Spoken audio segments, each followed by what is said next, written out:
En 1888, leyes dominicales fueron promulgadas en los Estados Unidos de Norteamérica. Este mismo año fue fundado el movimiento El Día de la Alianza del Señor.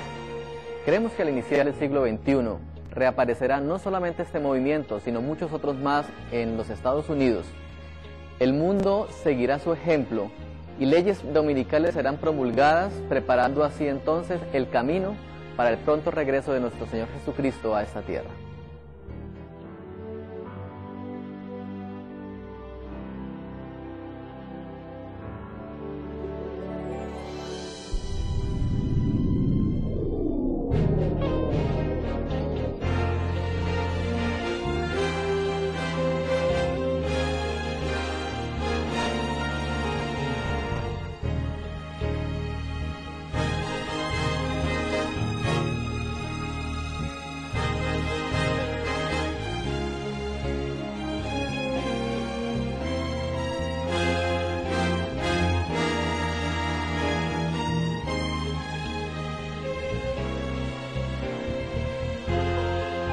Vamos a iniciar nuestro tema abriendo la Escritura en el libro de Mateo, el capítulo 24, el versículo 3.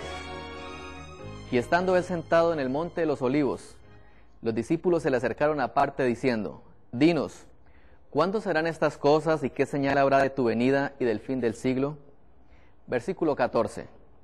Y será predicado este evangelio del reino en todo el mundo, para testimonio a todas las naciones, y entonces vendrá el fin.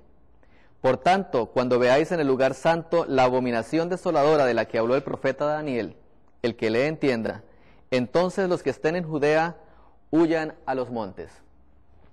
Nuestro Señor Jesucristo, antes de ir al cielo, dejó una serie de señales muy importantes, muy interesantes, para que el pueblo de Dios estuviese alerta antes del final de los tiempos. El libro de Mateo en el capítulo 24 menciona que la principal señal que iba a estar allí era la abominación de la cual habló el profeta Daniel. En el Evangelio de Lucas, nuevamente, nuestro Señor Jesucristo vuelve a recordar una vez más la señal, pero lo hace de una manera muy diferente. Lucas capítulo 21, versículo 20, menciona: Pero cuando viereis a Jerusalén rodeada de ejército, sabed entonces que la destrucción ha llegado. Podemos entonces notar que la abominación de la cual habló el Evangelio de Mateo y a Jerusalén rodeada de ejércitos deben entonces significar el mismo evento. Vamos a abrir nuestra escritura en el libro de Ezequiel en el capítulo 8. Ezequiel el capítulo 8 muestra una de las visiones más interesantes. Allí el Señor muestra algunas abominaciones y va ascendiendo en un orden hasta que finalmente muestra la peor de todas. Ezequiel capítulo 8, versículo 1 dice lo siguiente: En el 6º año, en el mes 6º, a los 5 días del mes, aconteció que estaba yo sentado en mi casa, y los ancianos de Judá estaban sentados delante de mí, y allí se posó sobre mí la mano del Señor. Y miré aquí una figura que parecía de hombre, desde sus lomos para abajo, fuego, y de sus lomos para arriba parecía resplandor, el aspecto de bronce era refulgente, y aquella figura extendió la mano, y me tomó por las guedejas de mi cabeza, y el Espíritu me alzó entre el cielo y la tierra, y me llevó en visiones de Dios a Jerusalén, a la entrada de la puerta de adentro que mira hacia el norte, donde estaba la habitación de la imagen del celo, la que provoca a celos. El Señor Jesús nos muestra primeramente una visión donde hay una imagen enfrente del santuario.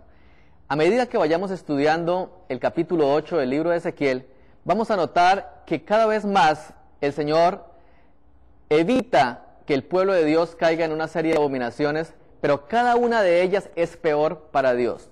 La siguiente abominación que vamos a leer se encuentra allí en el libro de Ezequiel en el capítulo 8 y versículo 11. Y delante de ellos estaban 70 varones de los ancianos de la casa de Israel, y Hazanías, hijo de Safán, en medio de ellos, cada uno con un incensario en su mano, y subía una nube espesa de incienso. Y me dijo: Hijo de hombre, ¿has visto las cosas que los ancianos de la casa de Israel hacen en tinieblas, cada uno en sus cámaras pintadas de imágenes? Porque dicen ellos: no nos ve Jehová, ha abandonado la tierra. Esta abominación que se presenta aquí muestra que muchos de los dirigentes de Israel estaban realizando una serie de culto a figuras que estaban dibujadas en la parte interna del santuario. Ahora el Señor lo va a llevar a una abominación aún peor. Ezequiel el capítulo 8 dice el versículo 13: Me dijo pues, vuélvete aún y verás abominaciones mayores que estas. Y me llevó a la entrada de la puerta de la casa de Jehová que está al norte, y he aquí mujeres que estaban allí sentadas endechando a Tamuz. Y me dijo, ¿no ves, hijo de hombre? Vuélvete aún y verás abominaciones mayores que estas. Ahora el pueblo de Israel no solamente se conformaba con que adoraban imágenes dentro del santuario, sino que estaban celebrando una de las festividades a una de las deidades paganas llamada Tamuz. El Señor le muestra y le dice a Ezequiel, Ezequiel, esta abominación no es nada en comparación a la abominación que vas a ver. Y nuevamente allí en el libro de Ezequiel, en el capítulo 8, el Señor Jesús va a mostrarle entonces la peor de todas las abominaciones para nuestro Dios. Dice la palabra de Dios en el versículo 16, y me llevó al atrio de adentro de la casa del Señor, y he aquí junto a la entrada del templo de Jehová, entre la entrada y el altar, como 25 varones, con sus espaldas vueltas al templo de Jehová, y sus rostros hacia el oriente, y adoraban al sol, postrándose hacia el oriente. Y me dijo, ¿no has visto, hijo de hombre, es cosa liviana para la casa de Judá hacer las abominaciones que hacen aquí? Después que han llenado de maldad la tierra, se volvieron a mí para irritarme. He aquí que aplican el ramo a sus narices. Pues también yo procederé con furor. No perdonarán mi ojo ni tendrá misericordia, y gritarán a mis oídos con gran voz, y no los oiré. Ahora el Señor le muestra al pueblo una visión, la peor de todas, la peor abominación de todas. Vamos a ver por qué para Dios era la peor abominación de todas. Cuando Moisés recibió la visión de construir el santuario, al realizar esta magna obra, Dios dejó una característica especial. Tal vez fue la más importante, y era que su puerta debía quedar entonces mirando hacia el oriente. De la misma forma había plantado el jardín del Edén. Cuando nosotros leemos en el libro de Génesis, en el capítulo 2, el versículo 8, Dios estableció que la puerta del jardín iba a quedar mirando hacia el oriente. Cuando el sacerdote entraba al santuario, tenía que hacerlo por la puerta principal, y al entrar por allí, su espalda le daba la vuelta al sol. Cuando el sacerdote terminaba de oficiar en el santuario, no podía hacerlo de frente, tenía que hacerlo siempre de espalda. Es decir, nunca podía él estar de espalda al santuario, sino siempre de espalda al sol. La primera lección que aprendemos nosotros de acá es que el culto al sol y el culto a Dios son dos cultos totalmente opuestos. Dios, en su infinita sabiduría, sabía que el enemigo iba a instaurar una serie de cultos que iban a ir en contra del culto verdadero. Y el principal culto que Satanás estableció se conoció como el culto al sol. Este culto tiene origen en Babilonia. En el libro de Génesis, en el capítulo 10, encontramos el relato de la historia de Nimrod. El capítulo 10 del libro de Génesis dice el versículo 8 en adelante lo siguiente: Y Cus engendró a Nimrod, quien llegó a ser el primer poderoso en la tierra. Este fue un vigoroso cazador delante de Jehová, por lo cual se dice, así como Nimrod, vigoroso cazador delante de Jehová. Y fue el comienzo de su reino Babel, Erech, Akkad, Calne, en la tierra de Sinar. La literatura antigua nos menciona que Nimrod fue el primer fundador de un gran imperio que llegó a conocerse como Babel. Cuenta la historia que durante la construcción de la Torre de Babel, Nimrod muere, y los antiguos creyeron que el espíritu de Nimrod había ascendido al cielo y había ido a habitar al sol. Desde aquel momento empieza una serie de culto que se conoce como el culto a Baal o el culto a Ra, de acuerdo a la civilización en la que vivieron los hombres, pero siempre era símbolo del sol. Incluso nosotros podemos ver que muchos de nuestros indios en Sudamérica y en Centroamérica tenían el mismo culto, el culto al sol. De igual manera lo hacían los egipcios. Pero en el libro de Ezequiel, en el capítulo 9, Dios muestra que antes de que se castigue a las naciones por este pecado, debe haber un proceso de sellamiento dentro de sus hijos. Ezequiel, el capítulo 9, el versículo 3 dice lo siguiente: y la gloria del Dios de Israel se elevó encima del querubín sobre el cual había estado el umbral de la casa. Y llamó Jehová al varón vestido de lino y al que tenía a su cintura el tintero escribano, y le dijo: pasa por en medio de la ciudad, por en medio de Jerusalén, y ponles una señal en la frente a los hombres que gimen y que claman a causa de las abominaciones que se hacen en medio de ella. Notemos algo especial. Dios, antes de castigar, va a realizar un proceso de separación, y ese proceso de separación lo va a hacer a través de un sellamiento a cada uno de sus hijos. ¿Por qué era tan terrible para Dios? Nosotros leímos en el versículo 16 que los sacerdotes estaban adorando al sol, postrándose hacia el oriente. Es decir, los líderes del pueblo de Israel de aquel tiempo habían puesto su adoración al sol y ahora le daban la espalda al culto del Señor. Lo mismo ocurrirá en nuestros tiempos. Muchos le darán la espalda a Dios y se dedicarán a un culto que es de origen totalmente pagano. El libro de Ezequiel, en el capítulo 20, el versículo 12, menciona cuál iba a ser esa señal que iba a identificar al verdadero pueblo de Dios. Ezequiel 20, versículo 12, dice de la siguiente manera: y les di también mis días de reposo para que fuesen por señal entre mí y ellos, para que supiesen que yo soy Jehová que los santifico.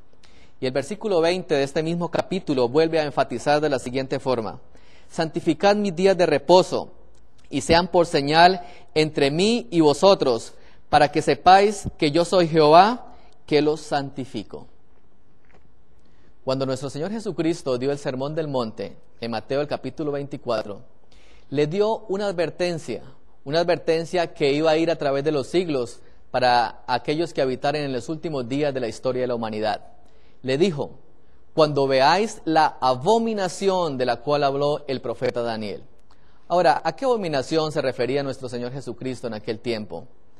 Fíjense que en el libro de Lucas, Dios da algo para clarificar esta señal. Mencionó que era cuando Israel estuviera rodeada de ejércitos. Ahora vamos a notar que para los legionarios romanos había algo importante cuando ellos cercaban alguna ciudad. En Roma era muy común este símbolo que podemos ver acá, que era el símbolo de los romanos.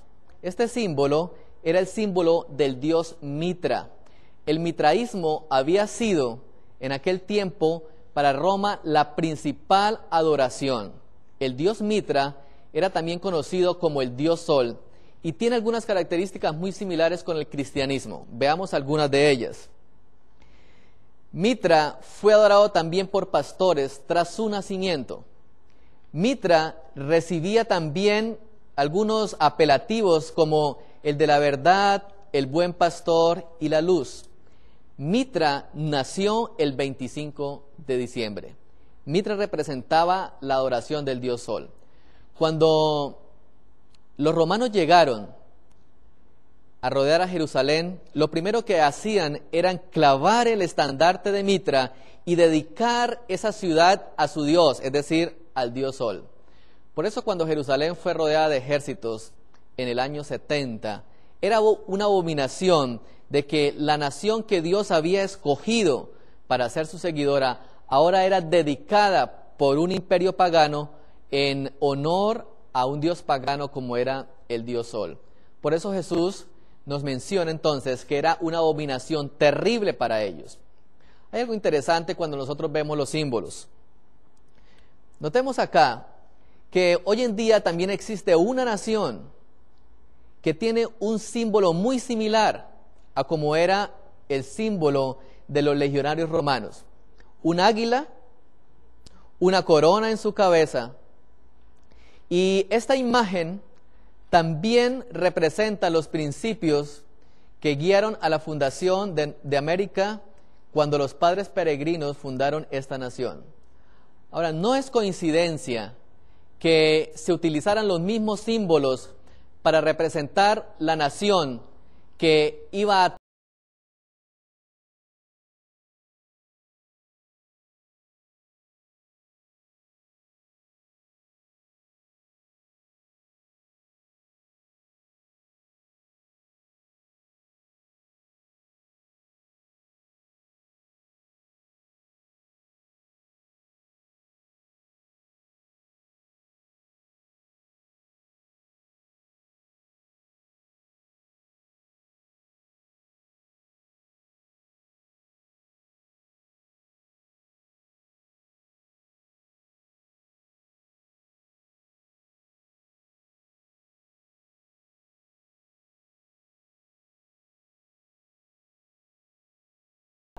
a la observancia del día de reposo. La apostasía no es nada más que apartarse de las verdades que fueron dadas en un principio. Si la Biblia nos dice que va a haber apostasía al final de los tiempos, y si Ezequiel nos asegura que la señal que Dios ha escogido para identificar a su pueblo es el día de reposo, el verdadero día de reposo, el sábado, podemos concluir entonces que la apostasía a la cual hace referencia la Sagrada Escritura es a un cambio en ese ordenamiento del tiempo que Dios mencionó, es decir, el mundo cambiaría el día de guardar del sábado al domingo. ¿Cómo ocurriría este cambio? A mediados del siglo pasado, Dios levantó un movimiento con el propósito de que el sábado fuera proclamado grandemente en diferentes partes del mundo. Ese movimiento se conoció como el movimiento del segundo advenimiento. Muchas personas que no conocían hasta ese instante la verdad del sábado fueron llamadas por el Señor a formar parte de este movimiento. Sin embargo, Satanás no se quedaba atrás. Ya había iniciado también un proceso que iba a cambiar la filosofía del mundo. Había levantado a un hombre británico conocido como Charles Darwin. Hasta ese momento, el mundo conocía que Dios había sido nuestro creador. Pero al surgir Charles Darwin con su famosa teoría de la evolución, ahora el mundo iba a cambiar su manera de pensar. Ya no iba a saber que Dios había sido su creador, sino que el hombre había aparecido por evolución de miles y millones de años. ¿Qué estrategia tenía Satanás al levantar esta teoría precisamente en el final de los tiempos? Cuando el hombre se aparta del Creador, se olvida también de sus mandatos y de sus mandamientos. ¿Por qué? Porque la razón por la cual el hombre guarda el sábado es porque Dios fue nuestro Creador. El libro de Éxodo, en el capítulo 20, menciona la razón por la cual nosotros debemos guardar el santo sábado. Dice el versículo 8, acuérdate del día de reposo para santificarlo. 6 días trabajarás y harás toda tu obra, mas el séptimo día es reposo para Jehová tu Dios. No hagas en él obra alguna tú, ni tu hijo, ni tu hija, ni tu siervo, ni tu criada, ni tu bestia, ni tu extranjero que está dentro de tus puertas. Y viene la razón más importante. Porque en 6 días hizo Jehová los cielos, la tierra, el mar, las cosas que en ellos hay, y reposó en el séptimo día. Por tanto Jehová bendijo el día séptimo y lo santificó. Notemos que la Escritura es clara en darnos la razón específica por la cual nosotros debemos reverenciar a Dios a través del séptimo día. Y es porque Dios es nuestro Creador. Miremos este personaje, Charles Darwin, científico británico. Darwin publicó su teoría por primera vez en 1858. En 1859 salió publicado entonces El origen de las especies por medio de la selección natural. Este libro conmovió el mundo. Se agotó el primer día de su publicación y se tuvieron que hacer 6 ediciones sucesivas. El mundo entonces quedó conmovido por la filosofía de Darwin. A principios del siglo XX, Mendel, con la teoría de la genética, pudo descubrir que muchas de las cosas que Darwin había asegurado años atrás no eran tan reales y que la genética explicaba el por qué existían ciertas mutaciones en muchos animales dependiendo del hábitat y el ambiente en el que vivieran. Dios también tenía un propósito. Dios no permitiría que la teoría de la evolución corrompiera la mente de los seres humanos. Sin embargo, Satanás llevó adelante su propósito. Los colegios, las universidades enseñaban esta filosofía como la forma correcta de interpretar el origen del hombre.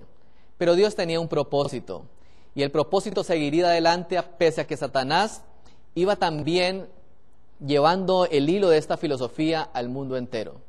Ahora, Darwin, hoy en día lo recordamos como un hombre, un pensador del siglo XX, pero que nada más quedó en eso, en una simple teoría. Ahora, ¿qué pretendía Satanás con eso? Satanás pretendía con esto que los mandamientos de Dios no fueran ensalzados, que el mandamiento del sábado quedara echado por tierra, porque si Dios no es nuestro creador, tampoco nosotros deberíamos reverenciar entonces el día que Él estipuló como día de la creación.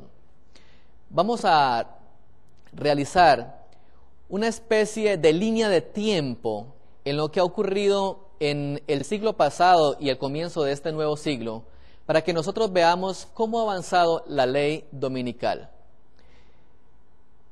Nuevamente, la escritora Elena de White, en la revista La Review and Herald, del diciembre 11 de 1888, mencionó lo siguiente: por muchos años hemos aguardado que se promulgue una ley dominical en nuestro país, y ahora que el movimiento está ante nosotros nos preguntamos, ¿qué va a hacer nuestro pueblo al respecto? Deberíamos buscar a Dios en forma especial para que su pueblo reciba ahora gracia y poder. Dios vive y no creemos que ha llegado plenamente el tiempo cuando Él permita que nuestras libertades sean restringidas. Notemos que ya en 1888 habían iniciado leyes dominicales en los Estados Unidos de Norteamérica.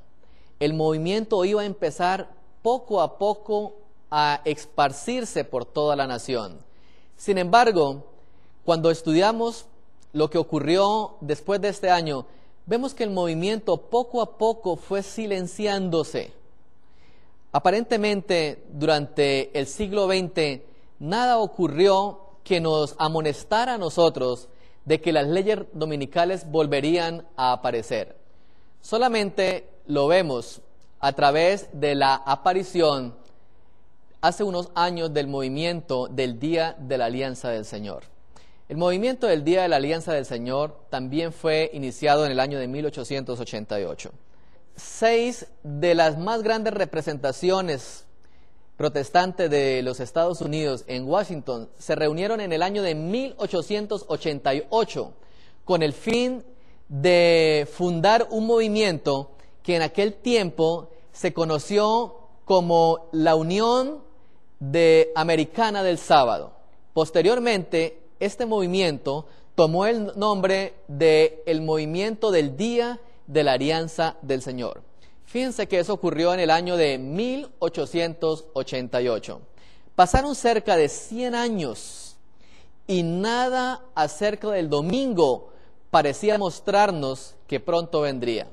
Solamente hasta 1985 volvemos nosotros a saber algo del domingo, y esto ocurrió cuando se imprime nuevamente el Catecismo Romano. Para aquel tiempo era Joseph Ratzinger, el actual Benedicto XVI, quien escribió el Catecismo que fue conocido por todo el mundo católico. Al respecto se menciona lo siguiente: cooperación de las autoridades civiles, debieran ser instadas a cooperar con las iglesias en el mantenimiento y en el fortalecimiento de esta adoración pública de Dios y apoyar con su propia autoridad las regulaciones establecidas por los pastores de la iglesia, porque sólo así los fieles entenderán por qué es el domingo y no el sábado el día que debemos santificar. Notemos nosotros que en 1985 el catecismo reitera enfáticamente que es el día domingo y no el sábado el día que debe entonces santificarse como día del Señor. ¿Quién lo hizo? Lo hizo Joseph Ratzinger, conocido hoy como Benedicto XVI. En 1998, el 7 de julio de 1998, entonces el Papa Juan Pablo II saca su encíclica apostólica titulada El Dies Domini. La encíclica en el punto 67 menciona lo siguiente: los cristianos naturalmente se esforzarán para que las leyes civiles respeten su derecho de guardar el domingo como día santo. Es preciso que el domingo sea santificado, y ese mismo día el diario The Denver Post publicó esta cita del Vaticano: los que lo violen deben ser castigados como herejes. ¿Por qué en estos días y no siglos antes el domingo empieza a predicarse a través de los púlpitos como día obligatorio de guardar? Por una sencilla razón: vivimos en el tiempo del fin. El movimiento mariano también publicó un libro conocido como El trueno, la justicia y el castigo. Y este libro, en uno de sus prefacios, menciona lo siguiente: el mandamiento que prohíbe ídolos falsos tiene muchas formas en nuestra vida cotidiana. Si algo ocupa una posición dominante por encima de la veneración a Dios, entonces es un ídolo falso. Aquí vemos muchas de las causas que originan nuestros problemas. Se trata del mandamiento de mantener santo el Sabbat, entre paréntesis, el domingo. En el Antiguo Testamento, el dejar de venerar este día era uno de los pecados castigados con la pena de muerte. A pesar de que no vivimos según las leyes del Antiguo Testamento, existe un abuso generalizado en la cultura cristiana respecto al domingo. En el occidente hemos perdido a Dios debido a nuestra riqueza y en el este debido al comunismo y al sufrimiento. En ambos casos se ha perdido de vista el domingo y por consiguiente nuestros problemas se han vuelto tan grandes que ya no sabemos dónde empezar a buscar las soluciones para nuestros males. Es increíble que el mundo de hoy vaya a mirar la crisis que está castigando Dios a través de diferentes cosas, los males, la inmoralidad, el calentamiento global, el homosexualismo, los conflictos sociales, y miren como principal causa la no veneración del domingo como día de guardar, como día santo del Señor. Ahora bien, ¿por qué está ocurriendo esto? ¿Qué planes tiene el enemigo para estos últimos días? ¿Qué papel va a desempeñar el pueblo de Dios en estos últimos días? No es casualidad entonces que una vez el Vaticano publicó la carta El Dies Domini, los principales periódicos del mundo dieron a conocer tan magna noticia. La Voz Católica, el periódico más importante en los Estados Unidos, tituló el artículo "Se pide santificar el domingo", ese 17 de julio. Varios de los periódicos del mundo también titularon "Conviene salvar el domingo", "Domingo de Dios, no de Ronaldo", "Los domingos deben ser solamente para Dios". Y así esta encíclica le dio la vuelta al mundo de tal manera que muchos han empezado a guardar el domingo como si verdaderamente fuera el día del Señor. Con ocasión de los atentados terroristas del 11 de septiembre del 2001, nuevamente el movimiento El Día de la Alianza del Señor vuelve a manifestarse. Ellos escribieron lo siguiente acerca de su función. La LDA ha trabajado con el fin de preservar y proteger los derechos de los trabajadores y sus responsabilidades en la adoración y el honor del Señor. Hoy, el Día de la Alianza del Señor permanece al borde de una gran oportunidad para proclamar el mensaje del Sabbat como un mensaje de renovación espiritual y personal, las 24 horas del día, 7 días a la semana, en el siglo XXI para la cultura americana. Notemos, a comienzos del siglo XXI. Es decir, este milenio que nosotros hemos comenzado cobra vital importancia en nuestra preparación. Los Estados Unidos de Norteamérica se encuentran próximos a sufrir algunos cambios políticos, especialmente el cambio más importante que va a ocurrir es la caída del muro de separación de la Iglesia y el Estado que los primeros padres dejaron en América para evitar el abuso de la religión sobre el poder civil. Ahora bien, ¿qué tenemos que hacer nosotros? ¿Qué tenemos que prever para el futuro? Simplemente lo que el Señor nos dijo: cuando veáis la abominación de la cual habló el profeta Daniel, entonces los que estén en Judea huyan también a los montes. La última oportunidad que nos presenta nuestro Señor Jesucristo antes de venir a esta tierra es que ocurrirá una ley dominical en los Estados Unidos de Norteamérica. Este año, el año 2008, es un año muy importante para los Estados Unidos. Dos razones especiales. Este año nuevamente se elige el presidente más poderoso del mundo.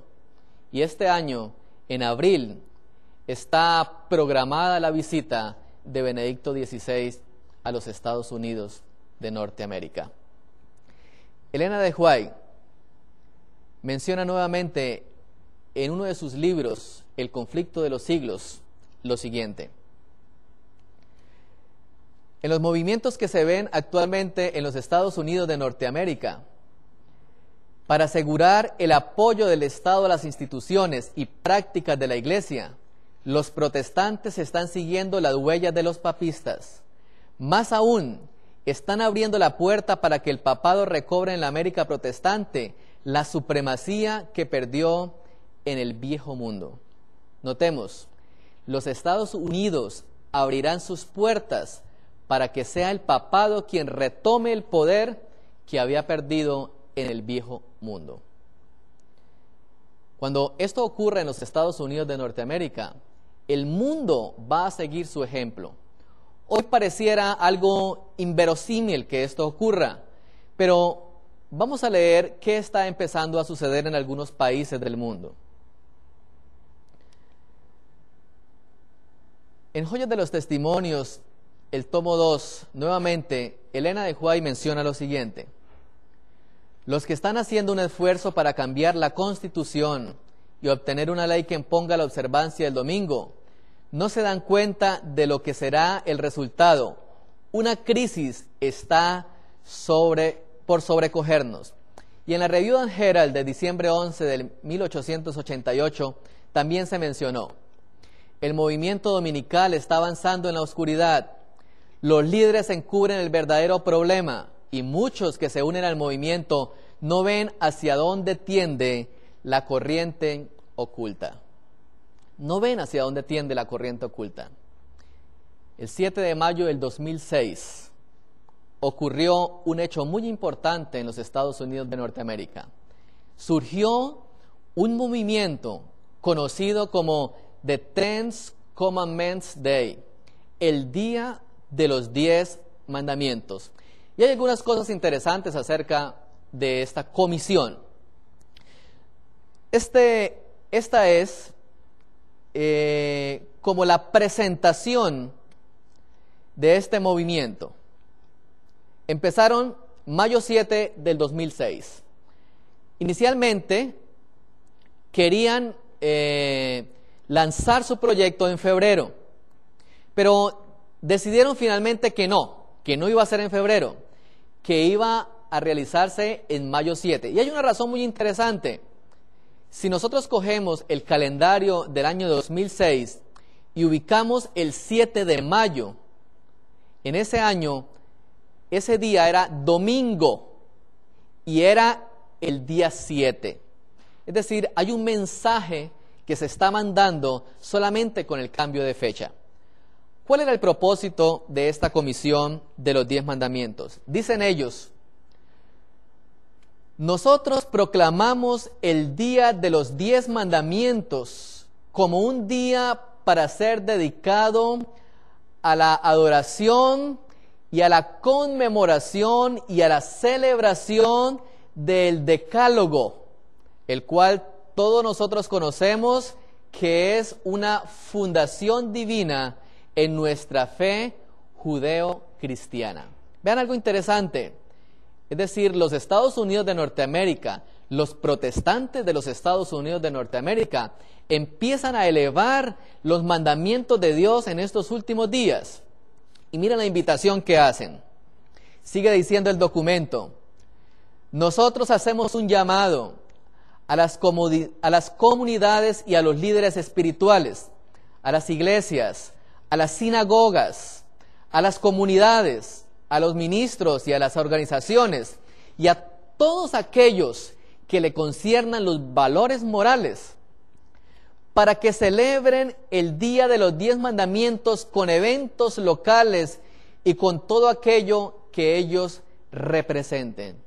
Es decir, se invita al mundo entero, independientemente de la religión, la raza, el credo, a que debemos celebrar los 10 mandamientos. Es un hecho sin precedentes en los Estados Unidos de Norteamérica.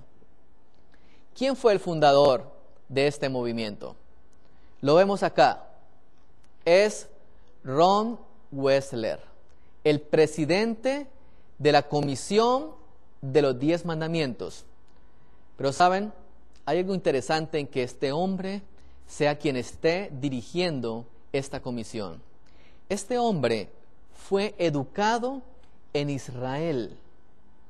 Participó en la Guerra de los 6 días en el año de 1967 y participó en el Yom Kippur, en la Guerra del Yom Kippur en el año de 1973. Todos sus estudios fueron en Israel. Ahora, ¿qué importancia tiene eso? No hay ninguna nación, no hay ningún otro pueblo que conozca tan de cerca los requerimientos respecto al día de guardar como Israel. Fue el pueblo escogido por Dios. Ahora, precisamente un hombre educado en Israel y ahora protestante en los Estados Unidos de Norteamérica es quien decide guiar los destinos de una comisión para elevar los 10 mandamientos. Todos los días ustedes pueden ver la página web de este hombre, de esta comisión. Todos los días hay algo de la interpretación del Antiguo Testamento que este hombre está mostrando permanentemente, cómo se deben cumplir las leyes, cuáles eran los castigos que se realizaban en aquel tiempo. Y no solamente esto, miremos algunos de los líderes que están conformando esta comisión de los 10 mandamientos. Simplemente voy a mencionar algunos de ellos, los más importantes a mi juicio. Está Benny Hinn, el fundador de los ministerios Benny Hinn, muy conocidos por todos. También podemos ver a Ted Haggard, el presidente de la Asociación Nacional de Evangélicos. Está Mr. Roberta Combs, de Washington, de la Coalición Cristiana. La Coalición Cristiana es el partido político religioso más influyente en los Estados Unidos de Norteamérica.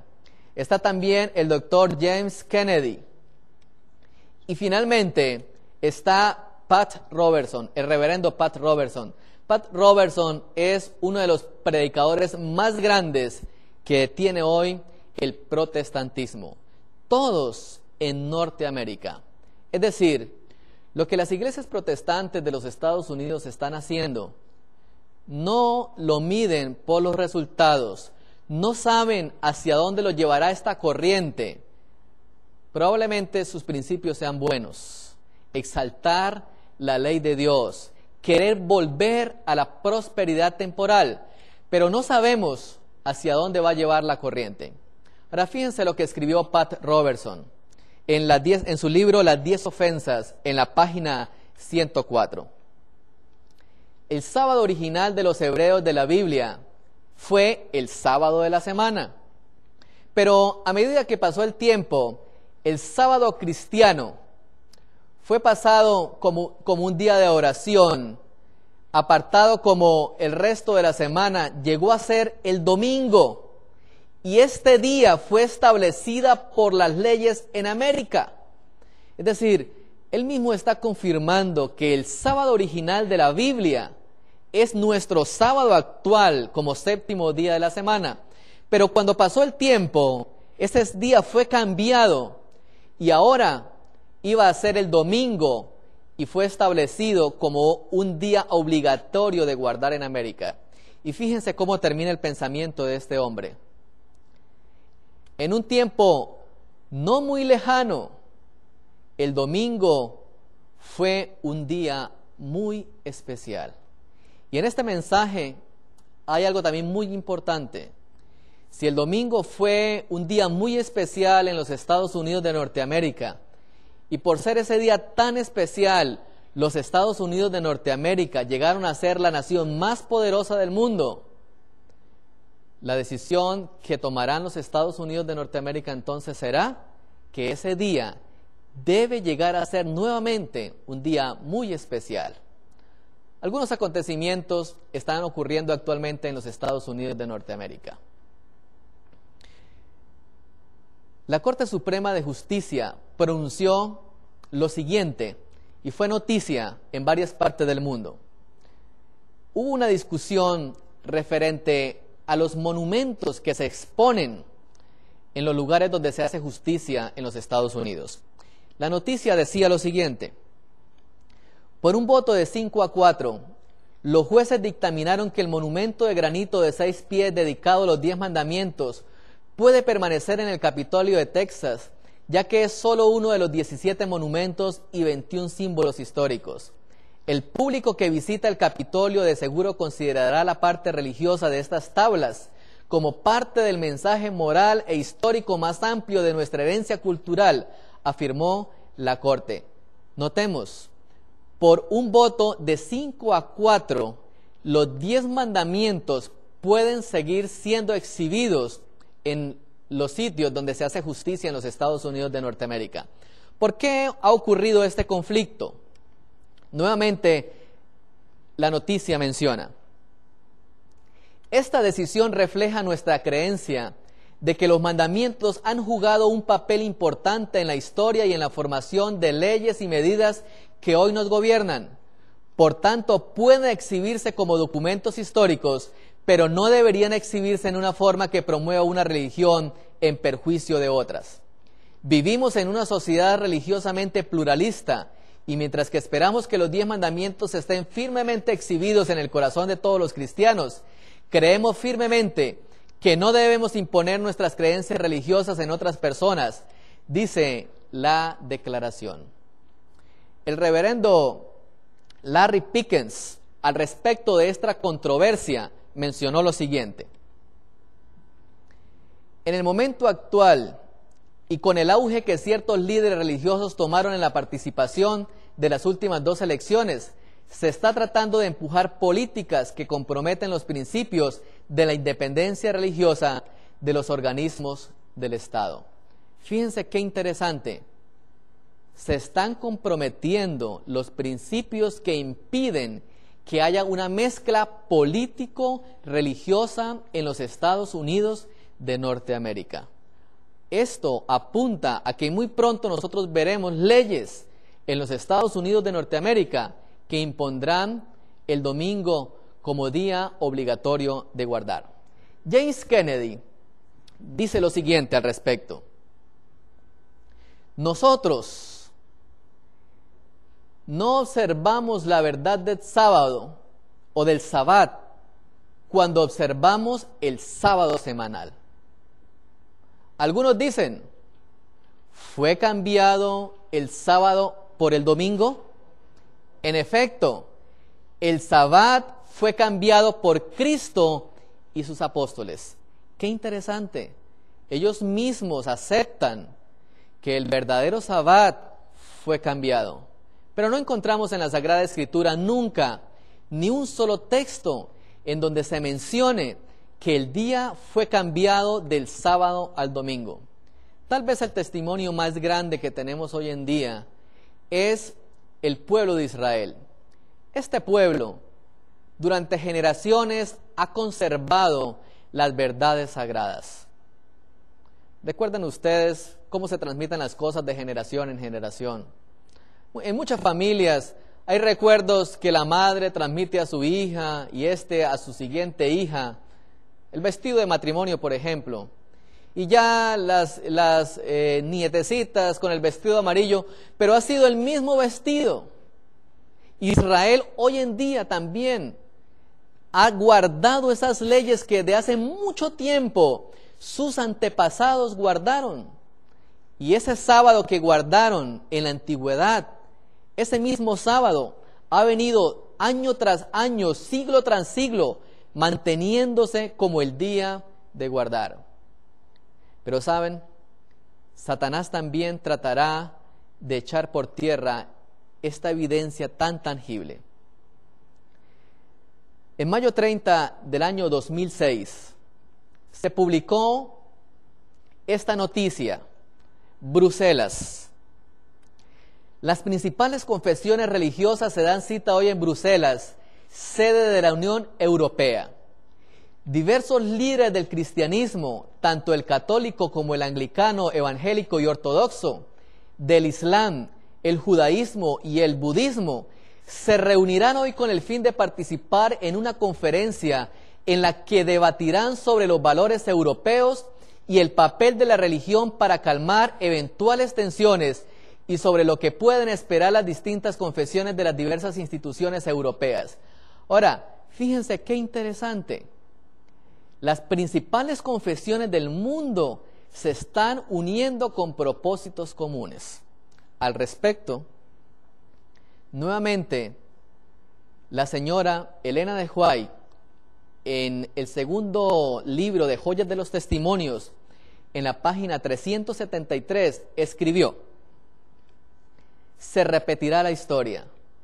Será ensalzada la falsa religión. El primer día de la semana, un día común de trabajo que no tiene ninguna santidad, será erigido como la imagen de Babilonia. Se ordenará a todas las naciones y lenguas y pueblos que rindan culto al falso día de reposo. El decreto que ordena el culto de este día, el domingo, será promulgado en todo el mundo. ¿Cómo ocurrirá esto? Sigue mencionando: cuando los Estados Unidos, el país de la libertad religiosa, se una con el papado para forzar la conciencia, obligar a los hombres a honrar el falso día de reposo, los habitantes de todo el país del globo serán inducidos a seguir su ejemplo. Todo el mundo apoyará la legislación dominical. Seguimos leyendo. El mundo entero será incitado en enemistad contra todos los que guarden el séptimo día, porque ellos no rendirán pleitesía al papado honrando el domingo, la institución de este poder anticristiano. Los malos declaraban que ellos tenían la verdad, que los milagros sucedían entre ellos, que los ángeles del cielo hablaban y caminaban con ellos, que entre ellos se hacían con gran poder señales y prodigios, y que este era el milenio temporal que habían estado esperando por tanto tiempo. el mundo entero estaba convertido y en armonía con la ley del domingo. El mundo entero. Hubo un hecho que ocurrió el año anterior, un hecho muy importante.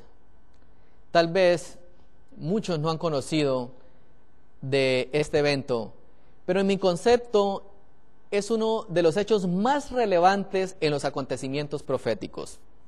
El año anterior, exactamente el 14 de mayo del 2007, salió publicada una noticia muy interesante. La noticia se titulaba de la siguiente manera: Propuesta de ley sábado-domingo en Israel. Zebulón Orlev ha anunciado los resultados de la encuesta que muestra un 56% de apoyo para su propuesta de ley de hacer el domingo un día de descanso y permitir el transporte público y entretenimiento en el sábado. Ahora, estamos hablando de Israel, estamos hablando de la nación escogida por Dios, donde uno de sus parlamentarios ha decidido lanzar una propuesta para poco a poco ir cambiando el día de guardar del sábado al domingo. ¿No es increíble que la nación que durante miles de años ha guardado el sábado, hoy pretenda cambiar este día por el domingo? Sigue diciendo la noticia de la siguiente forma: la propuesta de ley de Orlev podría cambiar el enfoque oficial del sábado como Día Nacional de Descanso. Si bien los negocios y las oficinas del gobierno podrían continuar cerradas, a los lugares de entretenimiento se les permitiría abrir y el transporte público, ahora prohibido en muchas ciudades en el sábado, podría ser permitido para este propósito. La iniciativa de ley estipula que este tipo de transporte y entretenimiento podría llevarse a cabo con la máxima sensitividad al público religioso. Solamente el 30% se oponen de acuerdo a la encuesta realizada. Pero hay algo más interesante allí. Orlev propone que el día viernes sea laboral y que el sábado y el domingo no se trabaje regresando al trabajo el lunes. Orlev dijo que se permitirán ciertos servicios en el Sabbat para el público no ortodoxo.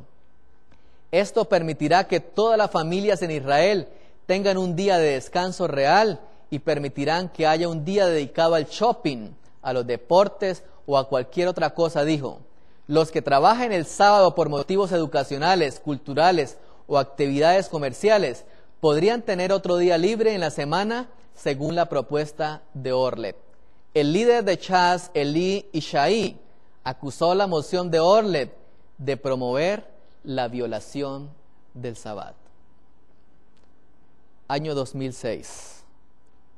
Israel propone cambiar el día de reposo de sábado a domingo. Solamente la palabra del Señor nos había estipulado tan magno evento. Termino diciendo lo siguiente: El conflicto de los siglos, escrito también por Elena de White, reza de la siguiente forma: hasta ahora se ha solido considerar a los predicadores de las verdades del mensaje del tercer ángel como meros alarmistas. Sus predicciones de que la intolerancia religiosa adquiriría dominio en los Estados Unidos de Norteamérica, de que la Iglesia y el Estado se unirían en este país para perseguir a los observadores de los mandamientos de Dios, han sido declaradas absurdas y sin fundamento.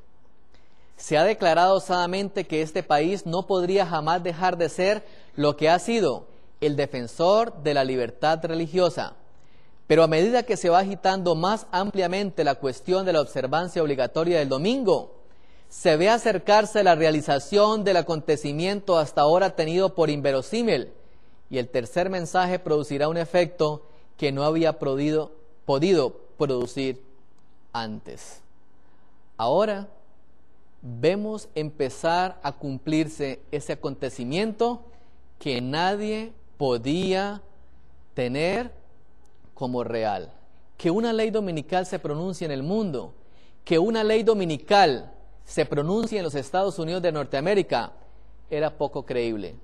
De la misma manera fue poco creíble que en el tiempo del diluvio se predicara que iba a llover cuando no llovía, cuando los antediluvianos no conocían que había nubes en los cielos. El libro de Génesis dice que un vapor salía de debajo de la tierra y regaba los pastos. Era imposible que un diluvio viniera. Sin embargo, la palabra profética así lo afirmó. Noé creyó a Dios y actuó conforme a su convicción y creyéndole al Señor. En el tiempo del Constantino, también poco a poco los cristianos fueron aceptando sutilmente el cambio del día sábado al domingo, hasta que el mundo de aquel tiempo aceptó el domingo como día de guardar. Vivimos en el tiempo del fin. Los acontecimientos predichos por la profecía rápidamente se está cumpliendo. Solamente nos resta hacer caso al Señor Jesús. Cuando estas cosas empiecen a suceder, erguíos, levantad vuestra cabeza, porque vuestra redención está cerca. Dios les bendiga.